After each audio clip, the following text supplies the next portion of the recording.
Well, it's good to be back with you.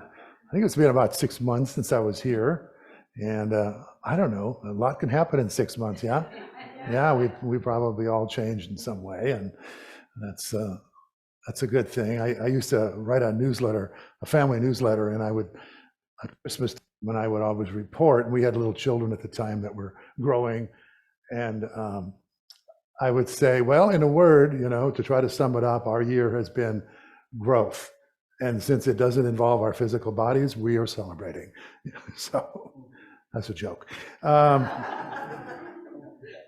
It did for the children, but I was talking about getting fatter. So speaking of that, you know what dad jokes are, right?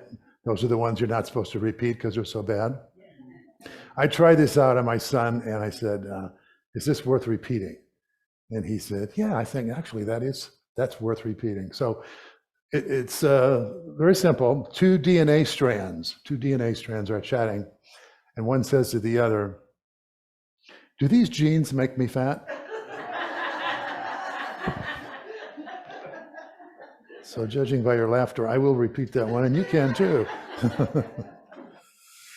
Yeah, so as Renee and Susan said, my role here will be primarily behind the scenes. We'll be working in the back office, so to speak, of Unity. Because of the many years that I've been in ministry, 25 years, and 4 or 5 different ministries, small and big, I've learned a few things, as the expression goes. I don't see myself as any kind of a savior or one who has all the answers. But I do have a lot of ideas. I've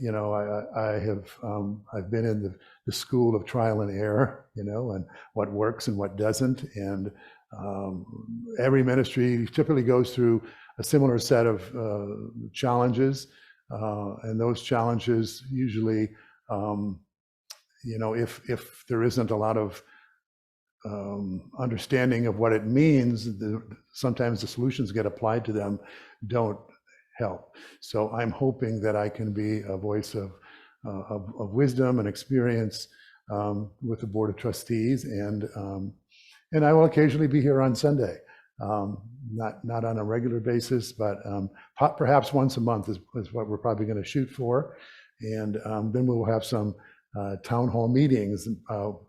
Some of those Sundays when I come, so that we can really talk about engagement and bring some of the challenges and the opportunities of this ministry into a conversation that I think will be generative of ideas that don't just come from a few people, the Board of Trustees and staff, but from all of us bringing our hearts and minds together into an intention for how can this ministry thrive and grow and become more effective and stay relevant and helpful as a spiritual community in our current world.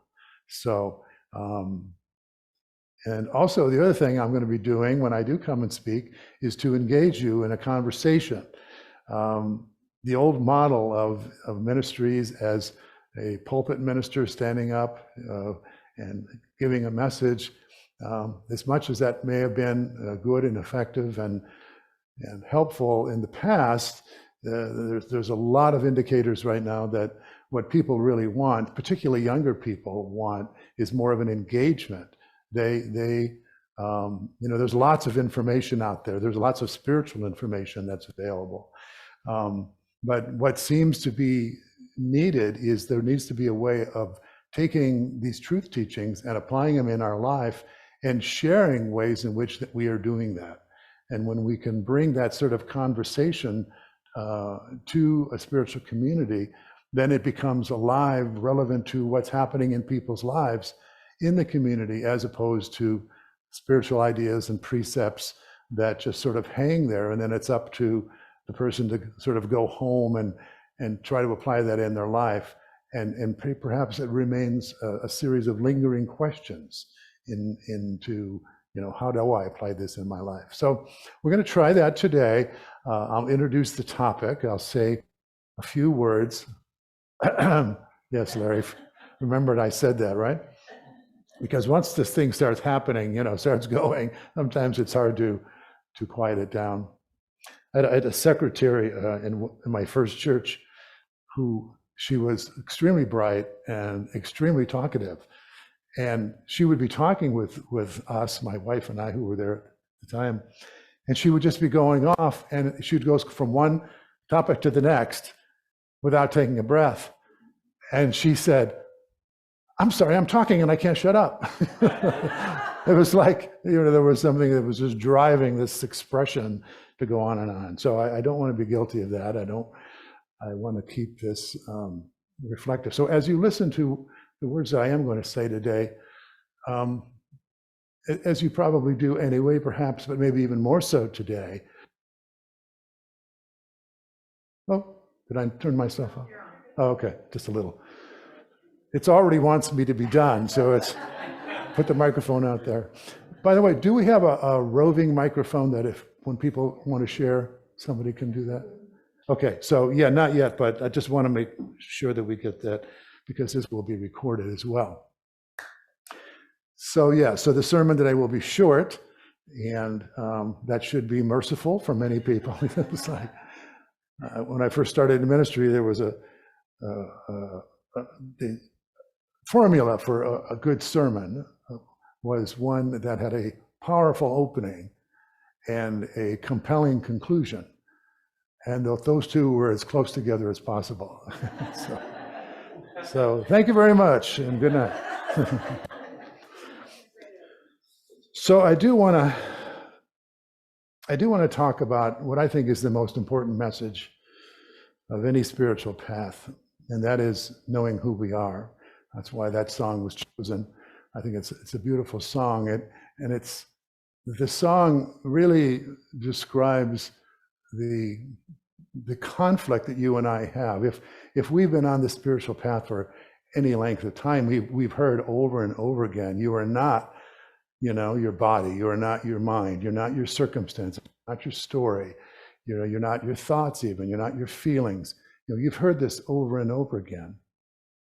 And yet, how many of us take that and begin to turn our attention around from the objects of our experience, from the way that we evaluate our life, from the beliefs that we hold and the jobs that we hold and the relationships that we have and where we live and our financial situation, all these ways that conventionally we evaluate ourselves and we identify ourselves. How often do we actually make this inward turn? I mean, this is what really the purpose of meditation is to really know who and what we truly are, not who we have come to believe we are. Does this make sense? Yeah, so this, and it is the second unity principle, is to know who and what we really are, that we are a chip off the old block, we are a divine being, and you are divine is the title. So are there any questions? Yeah, well, that's what happens. I was trying to find something in all of my resource material that sort of describes how is it that we go from birth, when we are this amorphous little being, to, when we feel that we lose our sense of this oneness, of this unity consciousness. Because when we start out, we're just this blob of awareness. It's just an experiencing organism, right? Nothing has been added unto that consciousness, to that mind that defines it. And I couldn't find anything. And I went on and on. I was reading through all my talks and notes and this and that. And I said, well, I'm introduced to ChatGPT.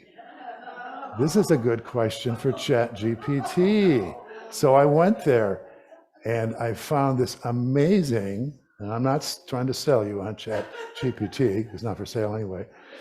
The premium version is, but anyway. I asked this question, and this is so concise, which for today's purposes is particularly important. I'm going to read it to you, and I normally don't do this, but this says it really well. As young children, we are not fully identified yet with our thoughts, our emotions, or our personal identities. We simply exist in a state of openness and presence without the filters of judgment or conceptualization. However, as we mature, we adopt the beliefs, values, and cultural conditioning of the society that we grow up in. We are taught to differentiate ourselves from others, right? To develop a strong sense of individuality. Yes? Yeah. To identify with our thoughts and emotions as defining aspects of who we are, right? Somebody asks you, about you, don't you go into your mind, what you're thinking, what's going on in your life, what you think about what's going on in your life, how you see yourself, what you're feeling at a particular moment. That's how we see ourselves and we've come to identify. This process of socialization and self-identification reinforces the illusion of separation and contributes to the development of a personal identity, or what's that three-letter word? Ego.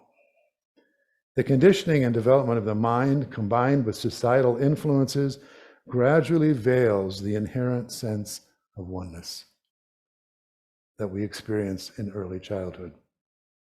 We become more identified with our thoughts, emotions, and roles we play in society. We start to perceive ourselves as separate individuals with distinct identities and personal narratives. Yes? Yeah. It's really what it's, and with ChatGPT, it doesn't give you a reference. I mean, Google or something would probably have a reference. So somebody made it up, but it seems absolutely true.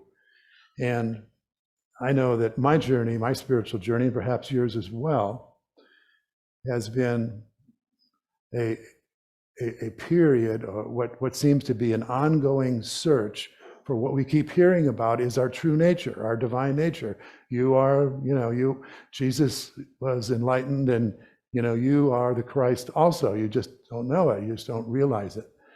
And so because this conditioning has been going on for so long for us, it's not just like we can snap our fingers or just intend to wake up to this spiritual dimension of our being. And for many people, it takes a progressive realization path. It takes some seeming time and space in going from seeing ourselves as a separate, identified individual, trying to make it in the world with all of its hang-ups, with all of its, experiences of, wanting to please people, right? We grew up in our families and we wanted to get those loving and those positive responses from our caregivers. And so we began not only seeing ourselves as individuals, but wanting to see ourselves as individuals who were cared about, who were loved, who were appreciated, who were valued in the family or in the community. Does this make any sense to you? Does this sound like your life? Most lives. Yeah. So in a sense, we came out by this honestly, but that doesn't mean it's true. In other words, what we came to believe about ourselves was essential to functioning in the world. Yes. You have to have this sense of individuality, because you can't just believe that, you're all one with everyone and you can just share what everybody else has. For one thing, we're into possession. We're into my stuff, and my stuff is not your stuff. So please leave my stuff alone. And I'm going to build up more and more stuff, and then I will feel more and more better about myself. And then, good luck for you, But there's this notion that making ourselves better has a lot to do with how well we're performing in the world. Our success, the jobs that we're doing, how much we get paid, how much money we have in the bank, the car we're driving, how we're seen in the community, how we're seen in the organizations that we work for. So all of this is really, I'm not denigrating this, because it's just what happens in this world. But the consequence, or the cost of that journey, was that the more and more we became identified with this personal individual self with all of its needs, the less aware that we became of this intrinsic spiritual reality at the core of us. And that's what brings us to this moment. Because in this moment, we literally can turn our attention around and see, not with the physical eyes, but with the eyes of awareness, we can behold what Jesus called the kingdom of God within.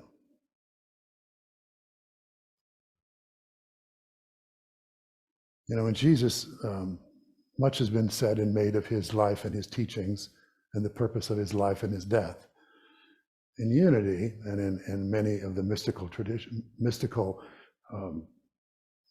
parts of many religions, Jesus is seen as a way shower, showing us how to return to the awareness of what we truly are. Now, his message got interpreted differently by the Christian church that rose up in his name. But if you look at strictly some of his words, he was really passionately guiding us to realize what he had come to realize. I pulled a few quotes that I think would be helpful. And then we're going to get into some conversation. He said a lot about letting go of the illusory self. We just discussed what the illusory self is, who you think you are, all the name, the form, the job, the role, so forth. He says, except a man be born again, he said this to Nicodemus, who was supposedly this brilliant Jewish leader. He said, unless a man be born again, he cannot see the kingdom of God. Except a man be born of spirit, he cannot enter into the kingdom of God. That which is born of the flesh is flesh, and that which is born of the spirit is spirit. So this is so strong. I mean, there's no ambiguity here. Unless we let go of the individual self, the notion of that, oneness with God is out of the question. That's how important it is. As long as I am identifying myself as this individual person, I am veiling, as the song was saying, I'm veiling the awareness of who and what I am. Now that's pretty strong. What else did he say? Remember this one? Whosoever seek to save his life shall lose it. And whosoever shall lose his life shall preserve it. So we have to let go of who we're not in order to realize who we are. Letting go of who we're not. Well, how do we do that? It's really just to put under the scrutiny of a microscope of contemplation all the ways that we think of ourselves, to see if in fact they are true. And for them to be true, what would be, and we're beginning with the Q&A now, so if you want to stand by with the microphone. So if we were wanting to let go of what was not true, how would we go about doing that? How would we begin to put into question what we perhaps have not questioned in our life about our identity, about who we've taken ourselves to be all these years? What must we do? And what might be one of the first questions we ask ourselves? Renee, bring the mic. She's going to bring the mic to you. Do you want me to do that? It's my assignment. One of the first questions I thought might be Ramana Maharshi's question of, who am I? But I think some people have misinterpreted, thinking you repeat that over and over like a parrot, and that is not what he taught.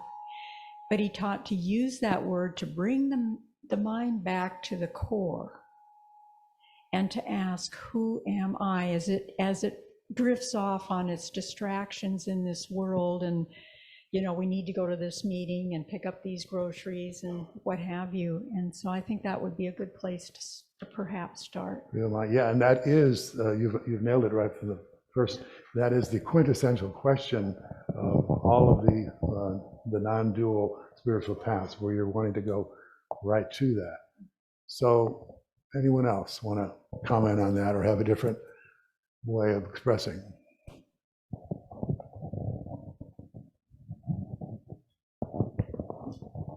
So glad we're doing this.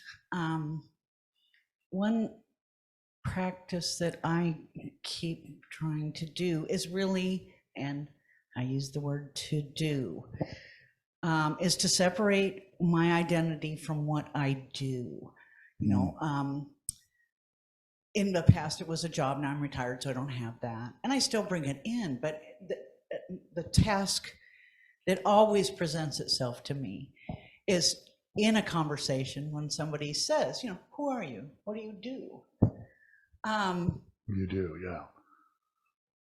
Yeah, I try to bring it back to my task now is to be peaceful and to bring as much peace to myself and those around me as possible. Taking away, stripping the labels, you know, that's something that we have to do because we're so used to saying, you know, I did this, this was my job, this is my family, this is who I am. But you know, getting to more and more recognize that's all not who you are. Those are all influences, those are all lessons.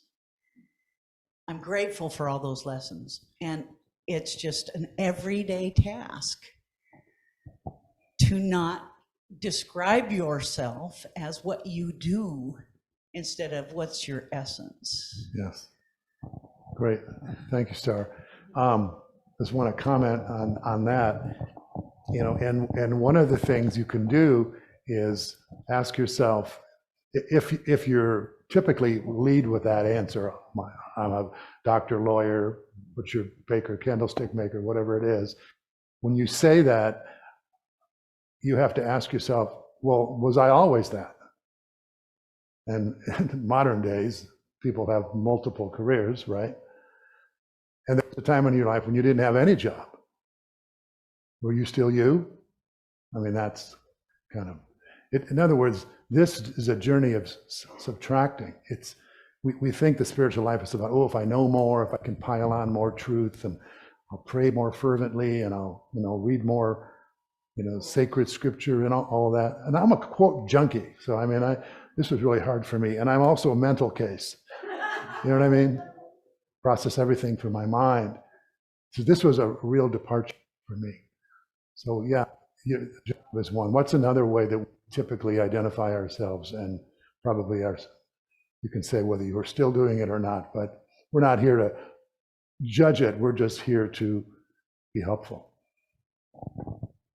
So I am trying to train myself to understand that I am not my body, but my body is a tool that I can use. Mm-hmm. And if I am very good at listening to what my body is telling me, it quite often will say, don't go out and do whatever you were planning to do. There's a feeling that shows up in my gut. It's a gut feeling. Mm-hmm. And so I'm learning to use my body as a marker of how I should present myself in the world. It's no longer who I identify myself with, it's my tool now. So it becomes like a guidepost on this journey of being more truth to something deeper in you than what sometimes the surface mind may be calling you to do something, but you want the higher wisdom. Yes. And for you, it expresses as a feeling in your body that gives you an indicator of whether it's thumbs up or thumbs down. Right. Right. So sitting here just a moment ago, I said, you know, I have something to say, but then I said, check in and make sure you're really supposed to say that. Mm-hmm, mm-hmm. And a part of me said, yeah, that might be helpful. Good. Well, thanks for being courageous.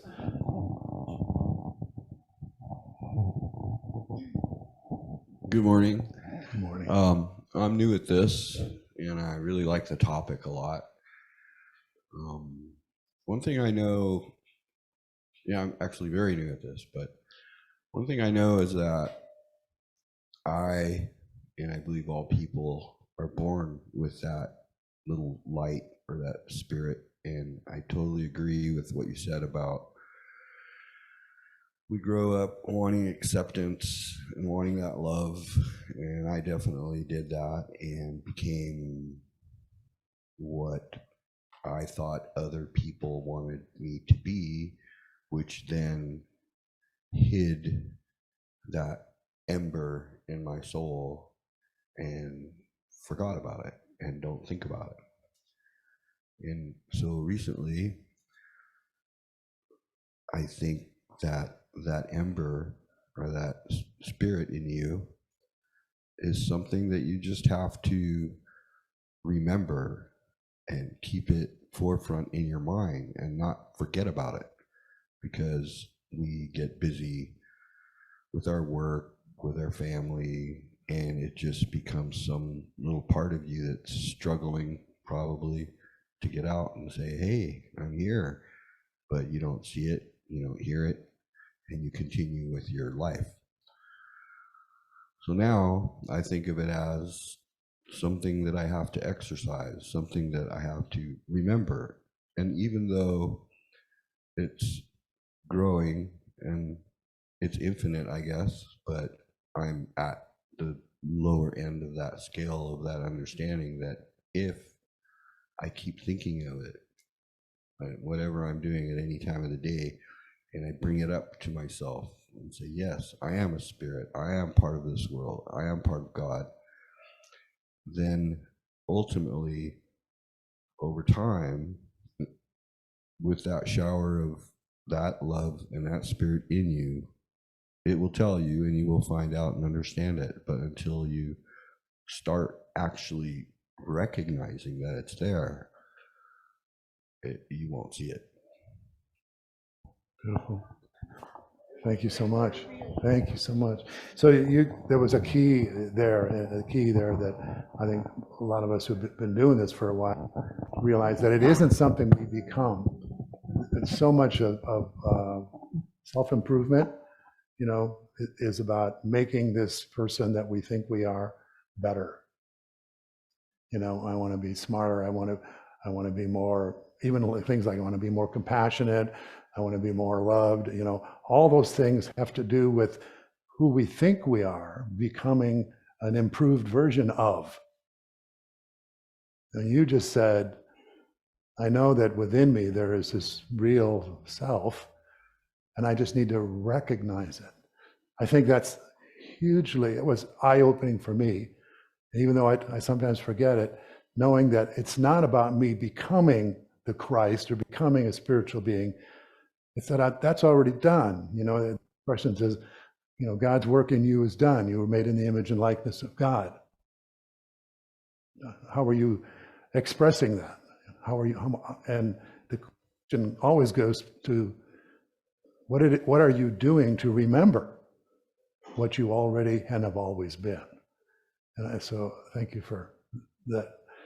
That the trigger is recognition, because for so long, even me as a spiritual teacher and a minister, I was hoping for some enlightening moment.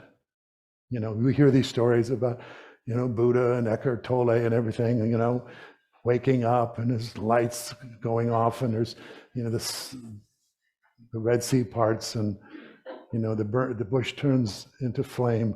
We want one of those moments, That's the ego. That's the separate self. That isn't the truth of us. The truth of us is very ordinary, but in its completeness, and its wholeness, it's everything we've ever wanted. Every goal we've ever set has been for what? Some form of happiness, right? You can even all that selfless work that people do. Isn't that to do that because it makes them feel good? We're not going to do something that doesn't make us feel good, right? So we're all looking for happiness. And the great big cosmic joke is that the happiness we're looking for is where? Inside of us and been there all along. Like Dorothy and the Wizard of Oz, right? Why didn't you tell her in the first place on the journey? She wouldn't have believed it. She had to find it out on her own. and so do we. And thank you, Renee, for talking about your experience of the oneness. I'll chat after this comment, and I'll chat on that. Yes, sir. In my experience, I did a couple of regression hypnotherapy sessions years ago, looking for a source of my anger, for instance. And long story short, it came in at the moment of conception between my parents. There's some residual anger, during the act of conception for that. And I was able to verify that later, and I found out that they would get angry and have arguments, and they would make love and have sex, and residual anger came through at the moment of conception. Another one was my first memory of my mother ended up being 3 months in utero. I'm like, well, that's weird. So my conscious mind's going, that doesn't make any sense. How could you possibly know that? You barely have a brain at 3 months, or whatever. So the specifics of it, she was very angry with men in general. She was, and here's I was a little boy forming in her womb, and she was upset with the world and angry at her father and my father and different things. And so I thought, well, that's abstract and weird. So I asked my mom, hey, Mom, what happened when you were about 3 months pregnant with me? Well, that was in the summer when we moved over to the and your goddamn father, and she was pissed still about it, right? She was still angry about it. So the point is that the perceptions start forming, in my case, even before birth. Mm-hmm. So my question to myself then, assuming that we choose to be here, that spirit comes here as some kind of choice, my first question to myself would be like what Dr. Phil might say, what were you thinking? But now that I'm here, my question has to be, now what are you going to do with what you've created or what you've partaken in or what you've shown up for? How are you going to deal with that? So thanks. Thank you. Yeah, the notion that I think it was Einstein who said, the biggest question is the universe a friendly place? And of course, when we see all these things that are going on in the world and things that have happened to us, I've been through a lot of stuff. I know you all have been through stuff. I've heard some horrible stuff in my, counseling people over the years. And from a human perspective, from a limited, vulnerable body perspective, those things suck, right? There's nothing, we're not going to candy coat it and say, oh, well, that wasn't, you shouldn't be sad about that, or it's okay, to grieve what we're going through as human beings. But can you see, and I'm sure many of you can you see that as you begin to disidentify with that one that went through that experience, or that experience was, that the less you identify as that one, then the less you identify with the suffering that you went through. The suffering feels more like it happened to this character who is not the truth and the wholeness of who and what you are. And the more we become aware of who and what we truly are, then those events in our life can be seen perhaps as catalysts that turned us into the deeper question of who am I in this situation, especially when you have a great loss. And I've lost money. I haven't never lost a partner, which is really strange because we got married and lived in California. Where the divorce rate was like 65% or something. Anyway, we beat the odds on that. But I've lost, money, job, success, status, lots of stuff. And every time that happened, a little chunk of my identity as a human being, as an individual, was also lost, forcing me in those instances to say, well, who am I without money? Who am I without this situation, without this status? And so those things that are the most costly sometimes at the human level can actually be the most profitable at the soul level, at the spirit level, knowing who we are. Michael Beckwith says, a bad day for the ego is a good day for the soul. I like that. So, any more? So we could wrap it up, or we have more comments, or we could continue in the fellowship hall. Renee, yeah. It's on now. I just wanted to mention when I had that heart explosion experience, unrestrained, I thought of Eva's Lovejoy because sometimes Lovejoy looks like that. It's not all sweet pie in the sky.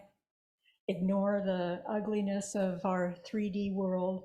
Sometimes it is that penetrating. And if we ask for love to expand us, don't be surprised about what happens. Yeah. And I think I loved what you're sharing is that you allow, there has to be an allowing, and this, you may not have done this consciously, but there has to be allowing for that heart-opening experience to take place in you. And if you were like me, most of my life, I would always run it through my head, like, does this make sense? Is this logical? And if it sounded at least bit illogical, I would reject it out of hand because I had never had an experience, I probably did when I was very young, but could not access the history of having an experience in which, trusting my intuition or trusting my heart or just, letting go and letting God, all this stuff that we like to say, had not happened. So I kept imposing this rigorous sort of logic test upon everything of all my decisions. And can you imagine I did a lot of harm to myself and others in that context. And it wasn't until I walked into a Unity church in the late 80s and had the Richard Levy experience that some of you know about, that my heart broke open because he was telling my story of having to achieve in the world and get to the end of the line. And, I was standing on the deck of our house overlooking the Pacific Ocean, had a beautiful wife and a beautiful child. And I checked in and I was still feeling miserable. And I had perfected the dream, I had played it out. And so when he said, and when he told that first sermon about the prodigal son, that was my story. And then the turning around was the key. I'd never thought of that. That's been my spiritual journey. It's been, becoming more heart-centered, becoming more willing to listen to a deeper wisdom that doesn't necessarily work at the level of the mind. So thanks for sharing that. I would be the epitome of that as well. Yeah. But what I wanted to say is when an experience like that heart explosion happens, you want to step back and go, what in the world just happened here? Yeah. And in that process, I realized in that personal experience is that I was holding or carrying grief for my Shanti, because she was perfect. And I say that with written in stone, she was a perfect dog. And I was holding grief over that, which said she was so perfect, no other dog could ever compare to her, and I could never love like that again. And that is a constraint on love. And if all life is one, there's no limit to love and how it can be expressed in our lives. And so forgiving myself, which I didn't know I was holding this grief, but forgiving myself for holding that grief and letting go, and that forgiveness of whatever we think we are, that we've labeled ourselves with, that places those constraints on love, we can forgive ourselves for that. And, yeah. Absolutely. Yeah, putting conditions on how love will be experienced is the surest way to put a barrier between us and the divine, right? Because if we believe the teaching, which is that that God is everywhere present all the time, and God is love, and it means that love is everywhere present all the time, not in just the moments in which someone is looking at us lovingly with their eyes, or we hold a precious little baby, or we have an amazing pet in our life. And so that heart opening was for you a reminder that love is always here, and there is no container for love. It may be expressed through form, but it's not contained by form. You'll find a new way of expressing, and this is the primary place, the heart, our own hearts. Any more thoughts or questions?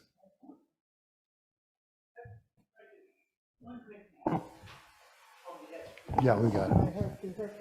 Want to do that first? Oh, okay. Oops.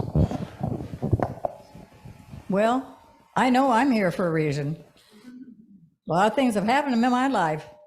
And God has been with me. And I finally found out when I joined Unity in 1973. Wow. I knew, I was born, I was only a little over 3 pounds and 12 inches long when I was born. Mom thought I was going to die. And the nurse says, no, she's the healthiest little stinker we've ever had. And so anyway, all my life, it's been positive. I had all kinds of talent. I was the only one of 5 kids that had all the talent that came about. And I've been happy all my life and loved everybody. And I knew God was within me. And I had 4 times in my life I could have died. One was a week, one was a month, one was I had bad cancer, and if I hadn't gone in when I did, I would have been dead in a few months. And the last time I had 2 days to live. But I wasn't worried about it because I knew God was with me and I was on earth for something. So here I am, 90 years old, I'm still here. Beautiful. And I love God and Jesus. I love him. I say prayers every night. Thank them every night for I'm being here for some reason. Yeah. And I love everybody. Thank you. Okay. Thanks, Ruth. Well, should we do a little meditation? Oh, sure. For Soup's on today, I hope everybody can stay. We got a lot of good stuff. I'd love to continue this and give Reverend Larry the opportunity, as we're sitting around, to go around and each introduce you, because a lot of you have not met him before. He doesn't know you. I'd love to make sure that you get the opportunity That'd be great. learn everybody's name. And a quick thing, how they came here, how they found us here. Yeah. Just a quick introduction. So if everybody's willing, please stay and we'll settle in and maybe just do a little introduction so that you kind of have a sense That of. sounds great. Or if we just some- want to, those that don't know me, if you just want to come up after the service and I'll just, greet you and we can have a brief interchange. That way people can, then go back and go Okay. eat. So we're not disrupting that flow. No, whatever okay. I just flow want to might be. encourage Yeah, everybody who has that's not met him before good to really idea. introduce yourself and kind of quick how you got here, because we do have a lot of news stories. So. Yeah, you can just say, I am the Christ child, an expression. Oh, yeah, that's true. We do have to say our Who identity. we when really we're trying are. to tell you who we Yeah. are, right? I'm this character. Yeah. Okay, good. Well, let's do a little meditation. So I just invite you to do whatever you do to become centered. Just take a deep breath if that's good for you. Let it out. And another.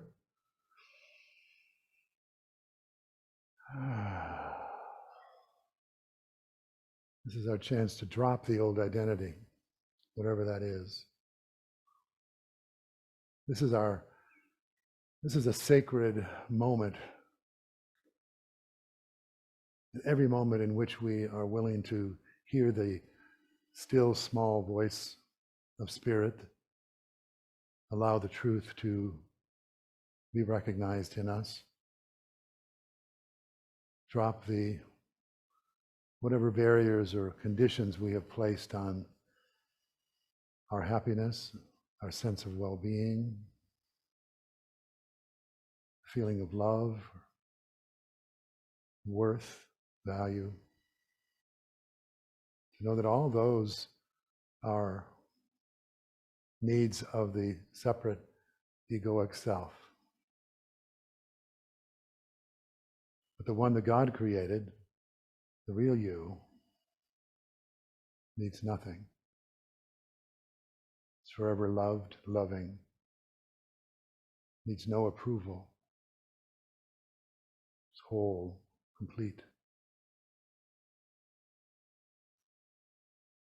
This one has always been you, the real you. And if the mind jumps in with thoughts of, oh no, I have this story of this narrative of my life, you can just thank it for sharing. You don't have to push it away. It's part of your truth, but it isn't essential to you.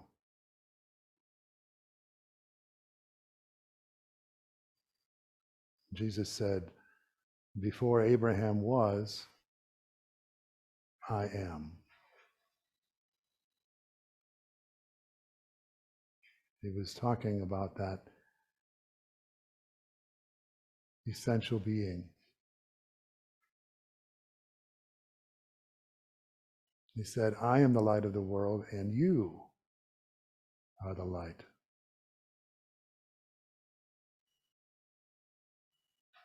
And we can know this light to be pure consciousness,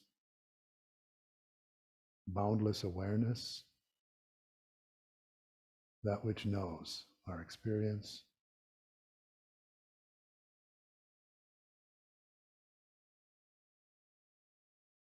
And as he said, as you know the truth, you will be free.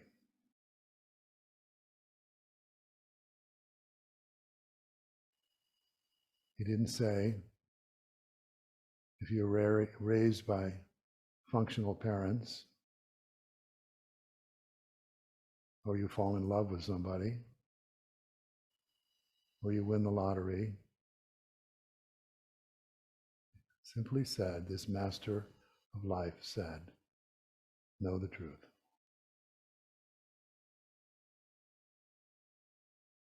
Not as an affirmation, but as a sense of your own being. It's easy to say, I am divine. It's even easier to know your true self.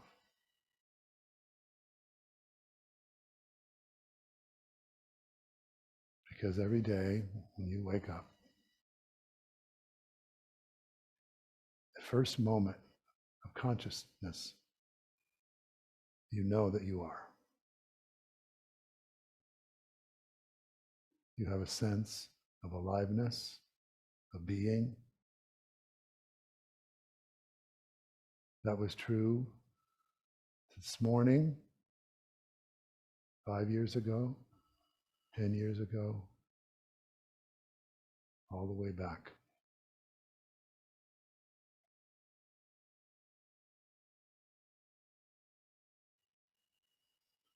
So our prayer can be something like this.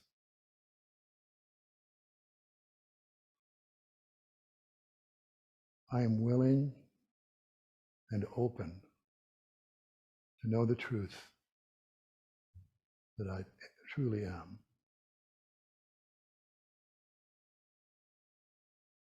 Open the windows of my heart and soul that I might see what I essentially am, the way God created me. That all that I have added unto that knowing be dissolved.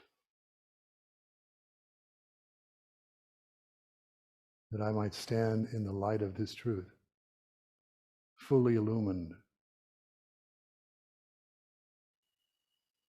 with a boundless sense of life, love, peace, unconditional well-being. Let's take this into the silence. I am open to know the truth of my being, here and now, in the silence.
And from this holy, sacred place that is of no distance from where we are, we bring this knowing back to this time and place. For the heaven that we have found within, that we may bring it to earth as the spiritual beings in human form that we are. We say, thank you, God. So it is.